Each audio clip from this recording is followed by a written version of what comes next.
भक्ति में कुछ ऐसे उदाहरण हैं कि जिनका कोई दूसरा जोड़ नहीं है।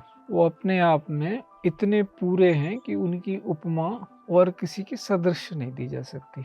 उनमें से एक है भरत। भरत चरित देखत खुल्यो मग लोगन कर भाग। जो लोग देखते भी जा रहे थे उनके भी भाग्य खुल गए कि वो एक भक्ति का साक्षात कैसा रूप होता है वो देख पाए। भरत का राम के प्रति जो भाव है वो अनन्यता का है, और उस अनन्यता में जो कुछ भी राम का है तो वो कभी उन्होंने अपने सपने में भी नहीं सोचा कि राज्य तो छोड़िए, उन्होंने किसी चीज के बारे में नहीं सोचा कि ये मेरी है। उन्होंने हमेशा ये सोचा कि ये तो सब भगवान की है। पहली परीक्षा भरत की शुरू होती है उनकी माताजी से। राम बोलते हैं कि भरत के जैसा भाई नहीं देखा दुनिया में हमने। भक्त भगवंतु गुरु चतुष्नाम बपू एक। कब भक्त भगवान हो गया, कब भगवान भक्त हो गया, उसमें अंतर नहीं कर सकते कि सारे एक ही के विग्रह हैं। कब किसका भक्ति भाव ऊंचा इतना हो जाए तो उसमें भरत के जैसा कोई दूसरा चरित्र नहीं मिलता है।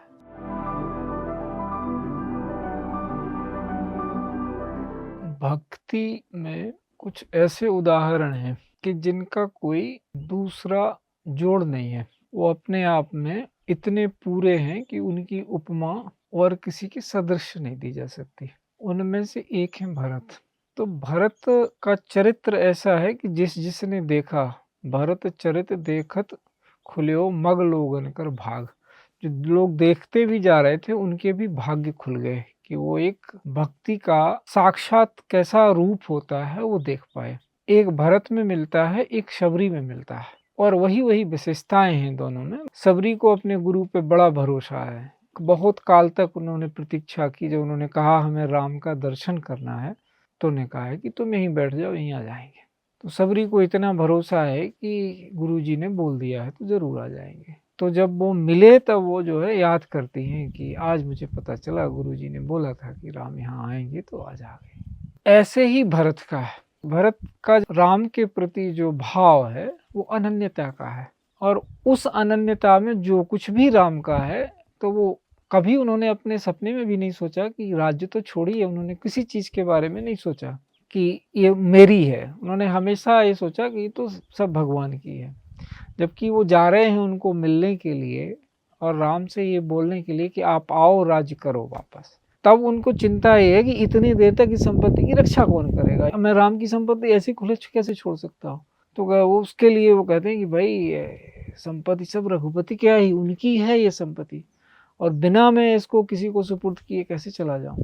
तो उनकी चिंता और उनके मन में ये नहीं है कि उन्होंने कभी ऐसा सोचा नहीं है। राम ने भी कभी ऐसा नहीं सोचा है भक्ति कैसे परिभाषित होती है। तो उनकी जितने बार आप वही भक्त के साथ होता है, जितने जितने आप आगे जाओगे तो कई परीक्षाएं होती हैं। पहली परीक्षा भरत की शुरू होती है उनकी माताजी से। पहले तो माताजी ने ही कहा जिनसे वो उत्पन्न हुए उन माता की, फिर दूसरा कौशल्या ने कहा। कैकेयी ने तो एक काम कर दिया कि उनके लिए राज मांग लिया। तो वो उनके लिए परीक्षा हो गई कि भाई राज्य तो हमें चाहिए नहीं, हमें तो भक्ति चाहिए थे, हम तो दास हैं। और इन्होंने ये मांग लिया तो माता की अवज्ञा हो गई, और माता को उन्होंने माता कहना ही छोड़ दिया उस दिन से कि अब आप माता जैसी रही नहीं, आपने तो ऐसा काम कर दिया। भावना ये होती है कि पुत्रवती युवती जग सोई, रघुपति भगत जासु सुत होई। आपने तो ठीक उल्टा कर दिया। मैं तो राम के भाई के रूप में पैदा हुआ, उनको स्वामी सखा सब कुछ माना, और आपने तो माता का कर्तव्य उसको ही कहा जाता है, माता जो पुत्र को या पुत्री को भगवान की भक्ति में लगा दे। और आपने तो उल्टा किया कि हमें राजा बना के हमसे भक्ति ही छीनने की कोशिश की। तो हम आपको किस आधार पे माता कहें। माता कहने का जो आधार है वो आपने ही खत्म किया है, हमने नहीं किया है। आपने ही हमें दूर कर दिया है, उस हिसाब से आप माता नहीं होती। आप कहाँ हमें बोल रहे भक्ति करो, आप तो ये कह रही है तुम राजा करो, उनको जंगल में भेज दो। तो पहली परीक्षा वहां हो गई, पहला संबंध टूटा, माता और पुत्र का संबंध समाप्त हुआ भक्त के कारण। दूसरा, जब वो रास्ते में चलते हैं तो वो विचार करते हैं कि राम तो बिना कोई पाँव में पन्ही पहन के नहीं गए, पैदल चले बिना उसके, और मैं ऐसा रथ में बैठ के जाऊं ये तो उचित नहीं है। तो वो पैदल चलते हैं। तो उनकी माताजी बोलती हैं कि नहीं, आप पैदल नहीं चलो, आप बैठो। तो वहां पे अब यह है कि कोई जैसे आजकल होता है कि नहीं जी हमारा तो व्रत है, हम ऐसा करेंगे। वो व्रत नहीं होता, दम्भ अहंकार होता है। माता ने बोल दिया तो हाँ ठीक है, आप बोल रही हैं तो हम रथ में बैठ जाते हैं। अपना सारा संकल्प स्वाहा। नहीं, ऐसा नहीं है कि आपने बोल दिया तो हम बैठ जाएँगे। तो उन्होंने भी उसके पीछे तो वहाँ भी एक परीक्षा हो रही है कि ऐसा नहीं है कि मैं यहीं से दिखाता हुआ चलूँ कि देखो मैं तो आप गए सो मैं भी जा रहा हूँ उसी तरह से। ये दिखावा होता है। इसके पीछे संदेश ये होता है कि हम गुरु की बात सुनते हैं, उनकी जैसा नहीं करते। पता नहीं वो क्या कर रहे हैं, हमें क्या पता? सारी चीज़ें वो हमारे जैसी कर रहे हैं तो हमें ये नहीं मान लेना चाहिए कि जो हम कर रहे हैं वही वो कर रहे हैं। वो क्या कर रहे हैं पता नहीं। तो एक वहाँ उनका होता है कि कोई दंभ इत्यादि नहीं है। जैसा कहा ठीक है। उन्होंने कहा कि भई आप तो चल रहे हो, आपके पीछे-पीछे आपकी प्रजा चलेगी, वो भी रथ पे नहीं बैठ पाएगी। वो भी कोई वाहन नहीं ले पाएगी। उनके आदर्श हो कि जैसा राजा होगा प्रजा को वैसा कर्तव्य करना चाहिए। उस समय तो भक्तिभाव था ही।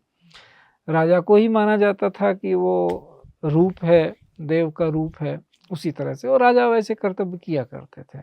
फिर दूसरा उनके सामने आता है कि गुहराज आ जाते हैं। वो लड़ने के लिए राजी, उनको पता नहीं, उनको लगा कि ये पूरी फौज-वौज लेके जा रहे हैं, तो कहीं ऐसा ना हो कि कह रहे हैं कि हम जो है वहाँ पे जाके उनको जंगल में ही पूरा कर देंगे और फिर निष्कंटक राज करेंगे। तो वहाँ उनकी एक परीक्षा होती है, लेकिन उनके मन में तो ऐसा भाव नहीं है। लेकिन चूँकि सत्संग का प्रभाव, देखो ये संस्कारों का प्रभाव है। गुहराज जैसी अवस्था में रह रहे हैं, उनके मन में ये बड़ा मिक्स विचार है, बड़ा घुला-मिला विचार है। अब इसकी क्या करोगे? निंदा करोगे कि आलोचना करोगे, प्रशंसा करोगे? कि एक तरफ तो भगवान के प्रति भाव है कि भगवान के लिए तो मैं अपनी जान देने को तैयार हूँ। मैं ही लड़ लेता हूँ, वहाँ तक जाने नहीं दूँगा। क्या सोच रखा है भरत ने, वहाँ तक पहुँचेंगे, मैं यहीं गंगा में सब कुछ कर लूँगा या मेरा जो कुछ हो जाएगा, लेकिन उधर इसके आगे तो आप जा ही नहीं सकते। तो वो एक प्रगाढ़ भाव है उनका। लेकिन ये भाव आया क्यों उनको कि उनका सगा भाई उनके खिलाफ होगा? ये क्यों नहीं आया कि नहीं ये मिलने जा रहे होंगे, कुछ जा रहे होंगे? ये संस्कार है जन्मों-जन्मों का। लेकिन राम के साथ रहने से उनमें थोड़ी बुद्धि विकसित हुई। तो उन्हें जो भी उनके अपशगुन वगैरह होते थे वो थोड़ा-सा हुए तो उनकी वो खनकी, उनकी बुद्धि थोड़ा कि नहीं कुछ गलत तो नहीं कर रहे हैं हम, बस इतना विचार आया। तो उनके किसी बुजुर्ग ने कहा कि नहीं, आप पहले परीक्षा करो वो आए किस लिए हैं। तो फिर वो उनके पास भेजते हैं चीज़ें खाने-पीने के लिए। तो उसमें से जो भरत चुनाव करते हैं और जिस भाव से वो देखते हैं, उससे जान लेते हैं कि नहीं हम बहुत बड़ी गलती कर रहे थे, तो मिलने जा रहे हैं। और वो निषाद राज को बहुत प्रेम से पूर्वक भेंट करते हैं। वशिष्ठ भी गले लगाते हैं निषाद राज को और उसपे बहुत तरह की बात आती है कि जब आप सत्संग में होते हैं, तो जो राम के गुरु हैं वो भी भरत की तरह उनको भेंट कर रहे हैं, राम की तरह भेंट कर रहे हैं निषाद राज को, क्योंकि वो सत्संग में आ चुके हैं। तो वहाँ उनकी दूसरी परीक्षा होती है कि कोई भी इस तरह। फिर तीसरी परीक्षा देवता लेते हैं। देवता सोचते हैं कि अगर ये गए और इनका प्रेम है गहरा और ये लौटा के ले आए तो हमारा तो सारा खेल ही रह जाएगा बिना खेला हुआ। रावण मारा नहीं जाएगा, बात जहाँ की तहाँ, फिर इतना सारा। तो अपने गुरु से वो भी वहाँ वो भी देवता भी थोड़ी बुद्धिमानी करते हैं, वो अपने गुरु से पूछ लेते हैं। तो उनका तब वो तो उनके गुरु साफ-साफ कहते हैं कि ना तब कछु कहो राम रुख जानी। जब हमने तब कर दिया था तब की बात राम के रुख से किया था। अब नहीं, अब तो राम के सेवक के लिए आप कुछ नहीं कर सकते। आपने हमसे बोला कि सरस्वती को भेज के कैकेयी की मथुरा की मति भ्रष्ट करो, कैकेयी की मति भ्रष्ट करो, हमने कर दिया। तब कछु कहो राम रुख जानी। मैंने जितना जान पाया कि राम हमसे दुखी अप्रसन्न नहीं होंगे, ये मुझे बोध था, इसलिए हमने वो कर दिया। लेकिन भरत के लिए करोगे तो सब समूल नाश होगा तुम्हारा, ऐसा सोचना भी नहीं। वो भक्त हैं उनके, ऐसा नहीं होगा। तो वहाँ भी एक परीक्षा होती है कि देवता भी आपके विरोध में जा सकते हैं, आप अगर भक्ति भाव में ऊपर चले गए तो। होगा कुछ नहीं, लेकिन ये सारी घटनाएं घटेंगी। फिर वो जाते हैं, फिर वो ऋषि के यहाँ पहुँचते हैं, तो ऋषि भी भरद्वाज के आश्रम पे पहुँचते हैं। भरत तो वो भी पूरी माया प्रकट कर देते हैं कि जो राग रंग सब कुछ उनको दे दिया कि जो कुछ करना है वो करिए अब। लेकिन वो साधु की तरह ही रहे वहाँ की, जैसे सब कुछ होते हुए भी उन्हें किसी चीज़ की आवश्यकता नहीं है। तो ये सुख संपत्ति भी आती है भक्ति के मार्ग में, ये भी आता है। तो जब ये हम सारी चीज़ें पार कर जाते हैं तो अंत में फिर क्या, लक्ष्मण बीच में है कि कंपटीशन है एक तरह का। भरत के मन में नहीं है, लक्ष्मण को लगता है कि हम राम के इतने करीब रहते हैं, हमने सब कुछ इनको कहा है, तो हमसे करीब कौन होगा इनका। तो वो उनको हो जा, तो वो संकेत से कहते हैं कि आज मैं जो है ना पूरा उनको पूरा समझा दूंगा यहाँ रण में क्या होता है। क्या समझ रखा है, राम अकेले हैं, हम हैं उनके साथ, हम अभी सब दूर कर देंगे, सब भुला देंगे, सब जो जो उनके मन में आता है बोलते हैं, हर बार बोलते हैं। जब सुमंत वापस जा रहे थे तब भी उन्होंने अपने पिता के बारे में बोल दिया। वो समर्पण तो है, ये तो हो रही है बात बार बार कि राम के प्रति जो उनका समर्पण है, माँ बाप सब कुछ एक तरफ है, राम के प्रति समर्पण है वो अलग, लेकिन उसकी भी एक मर्यादा होती है, एटिक्यूट। तो राम को बोलते हैं कि बचपने में जो इन्होंने लक्ष्मण ने बोल दिया है वो पिताजी से मत बोलना, आप बच्चा है बोल दिया है वो मत करना, अपनी शपथ दे के बोलते हैं ऐसा मत बोलना उनको जाके। यहाँ भी वही होता है, अभी भी संस्कार गया नहीं तो फिर राम बोलते हैं कि भरत के जैसा भाई नहीं देखा दुनिया में हमने। तब लक्ष्मण को बोध होता है कि जो है वो गलती कर रहे हैं। तो वहां भी परीक्षा होती है भरत की कि बिल्कुल नजदीक के लोग भी और जो भक्ति में संपन्न है उनके साथ भी कभी कभी ऐसा हो जाता है। ये सारी शिक्षाएं हैं। तो इतनी सारी परीक्षाएं देके वो राम के पास पहुंचते हैं। इसके बाद सभा बैठती है तो वहां भी भरत का चलता है। तब जो है कि चर्चा होती है तो गुरुजी कहते हैं, उनको कहते हैं कि हम क्या करें, अब अपने कैसे कहें, हम कैसे बात शुरू करें। तो वो कहता है नहीं, आप जो है अपने मन की बात राम जी के सामने आप ही रखिए, बात आपकी है। तो उसमें निर्णय नहीं हो पाता। जब भरत जी अपनी बात रखते हैं तो ऐसा लगता है कि राम जी कह रहे हैं, कह ही देते हैं वो कि भरत कहेंगे तो हम वापस चले जाएंगे। तब जो है मुनि वशिष्ठ कहते हैं कि भरत महामहिमा जल राशि और मुनि मति ठाड़ी धी तीर अभिलाषी। मुनि जो इतने हैं कि राम के गुरु हैं वशिष्ठ, उनको ऐसे उपमा देते हैं कि इतनी बड़ी जल राशि है भरत की महिमा कि जैसे मुनि की मति उसमें प्रवेश नहीं कर पा रही, अबला की तरह खड़ी हुई है बाहर, इतनी विशाल उनकी मति है। किधर जाए, मतलब उनको कि राम की तरफ बोलें कि भरत की तरफ बोलें। तो उनको उस समय ऐसा लगा कि इस समय राम से भी ज्यादा पलड़ा भरत का भारी है। राम के पक्ष में नहीं रहे गुरु उस समय, उन्होंने कहा कि इस समय भरत जो बोल रहे हैं वो पक्ष ज्यादा मजबूत है, और अगर मुझे किसी के पक्ष में खड़ा होना पड़ेगा तो भरत के पक्ष में खड़ा होना पड़ेगा। अगर हाँ और ना की बात आएगी तो इनकी हाँ में लानी पड़े, महाराज आपकी मनी में ला पाएंगे। तो ये है भक्ति भक्त भगवंत गुरु चतुष्नाम बपू एक। कब भक्त भगवान हो गया, कब भगवान भक्त हो गया, उसमें अंतर नहीं कर सकते कि सारे एक ही के विग्रह हैं। कब किसका भक्ति भाव ऊंचा इतना हो जाए तो उसमें भरत के जैसा कोई दूसरा चरित्र नहीं मिलता है। और राम ये कह भी देते हैं कि भाई कि भरत भी बोले तो हम चले जाएं। तब भरत बोलते हैं कि मैं कौन होता हूँ बोलने वाला, आप राजा हो, आप जाओ ना जाओ ये तो आपका अधिकार है, मैं क्या बोलूंगा इसमें। मैं तो मुझे तो बस यही था कि मुझे अपना बोलना था कि मेरा इसमें कुछ वो तो कुछ नहीं है, मैं नहीं चाहता था कभी राजा होना। तो राम जी ने बड़े सहजता से कहा कि वो तो मुझे पहले से पता है, उसके लिए तुम इतने परेशान हो के ऐसे चल चल के आए हो, तो मैं शुरू से जानता हूँ कि इसमें कुछ लेना देना नहीं है राज से। तब वो जो एक गहराई है, एक विश्वास की, एक भरोसे की, वो कितने लोग उसके बीच में से आज के संसार में अगर वो भ्रातृत्व प्रेम आ जाए लोगों में कि हमारा बड़ा भाई है तो वो हर स्थिति में हमारे हित की ही बात सोचेगा। ये अगर भरोसा रहे तो ये सब कुटुंब प्रबोधन और दुनिया भर हो रहा है, इसकी जरूरत कहाँ पड़े। तो संबंधों में उतना बोध होना, संबंधों के बारे में, सब कुछ का आधार महाराज जीवन में संबंध ही है।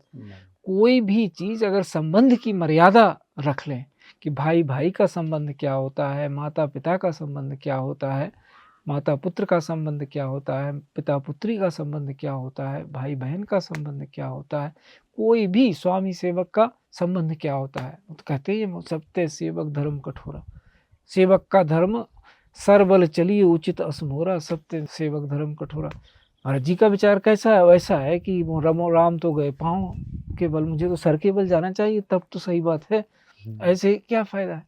लेकिन वो कितनी ध्यान रहते हैं कि किए जाएं छाया जलद सुखद बहे बर बार, जस मग भय न राम कहाँ तस भय भरते जा। उनको तो धूप में गए राम, कांटों में गए, लेकिन भरत के लिए तो बादल भी हैं और अच्छा रास्ता है। तो वो कहे क्यों है ये अच्छा, कहने की नहीं कांटे, ऐसे कुछ लोगों का भाव है साधु संतों का कि अगर भरत को कांटा लग गया तो उनको मांगे कि राम निकले हैं इन कांटों पे से, तो इसलिए कांटा नहीं लगना चाहिए उनके पाँव में। ऐसा भूमि से प्रार्थना करते हैं कि ऐसी सुंदर आप अपनी रचना करो कि उनको कांटा न लगे कहीं, नहीं तो उनके दर्द सीधा ये होगा कि कांटे राम को लगे होंगे जब मुझे लग रहे हैं, तो वो तो पहले गए मुझसे। क्योंकि उनके चिंतन में सो अनन्य अस जाके मति न टरे हनुमंत, मैं सेवक सचराचर रूप स्वामी भगवंत। जो कुछ भी है अनन्यता ये कि सब उसी का है, सब उसी के हैं, मेरा काम केवल सेवा करना है। तो वो क्रम हम मेंटेन करें, वो भरत का चरित्र है। कोई भी ऐसा संबंध नहीं है जो भरत ने पूर्णता में न निभाया हो।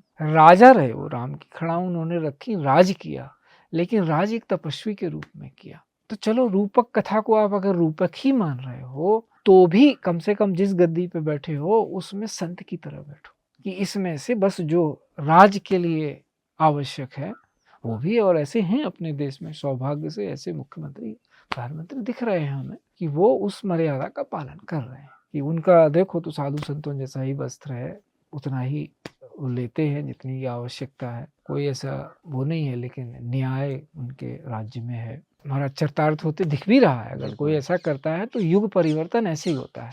कहा जाता है कि क्या है, राजा कालस्य कारणम, कि कौन सा युग चलेगा ये राजा तय करता है। आज के युग में प्रजातंत्र है, उस समय भी था, राम भी ऐसे ही बोलते थे, वो भी महान प्रजातंत्र था। ध्यान से देखो तो आप, तो कहते हैं कि जो अनीत कछु भाखों बाई तो मुहे बरजो भय बिसराई। इससे ज्यादा बड़ा प्रजातंत्र क्या होगा। राजा स्वयं बोल रहा है, तो अगर एक बार रघुबीर बुलाए गुरु ध्वज पुरवासी सब आए, कि सारे लोग आए। फिर उन्होंने कहा कि मैं कुछ आपसे बोल रहा हूँ उसको, कि ये मनुष्य देह कितना दुर्लभ है और इसका कैसे उपयोग किया जाना चाहिए। तो उसके बाद वो बोलते हैं कि मैं बोल तो रहा हूँ, लेकिन जो अनीति कछु भाखों भाई, इसमें से अगर आपको अनीति लगती है कि ये नीतिपूर्ण नहीं है तो मुझे बरजो भय बिसराई, मुझे आप निर्भय होकर बता दीजिए कि ये ठीक नहीं है। मैं कुछ चीजें बता रहा हूँ जो आपके हित के लिए है। अब यही आज प्रजातंत्र है, उस समय भी प्रजातंत्र था, केवल तरीका अलग था बस। बैलेट बॉक्स नहीं था, सीधे संवाद था, लेकिन सबकी बात सुनी जाती थी, तो वो तो और स्पष्ट था। सबको बुलाया, सबकी बात सुनी कि क्या किया जाना चाहिए, तो बताया कि इस समय भी अगर राजा सही से चरित्र अपना बना ले तो प्रजा भी उसका ही अनुसरण करती है, जाने न जाने। तो ऐसे में भरत ने कैसे राज्य चलाया, राम की खड़ाऊ रखी और जो उनकी नीति थी उसके अनुसार राज चलाया। तो वो राजनीति क्या होती है, रीति नीति परमारथ स्वार्थ, कौन राम सन जान जथारथ। राम किसको कहते हैं, रामत्व तो कैसे उतरता है। राम तो सर्वव्यापी है, एको हम बहुश्यामी है, राम तो सर्वत्र है। रामत्व तो व्यक्ति में, मनुष्य में उतरता है, सर्वव्यापकत्व मनुष्य में उतरता है उसकी चेतना में, तो वो कैसा हो जाता है।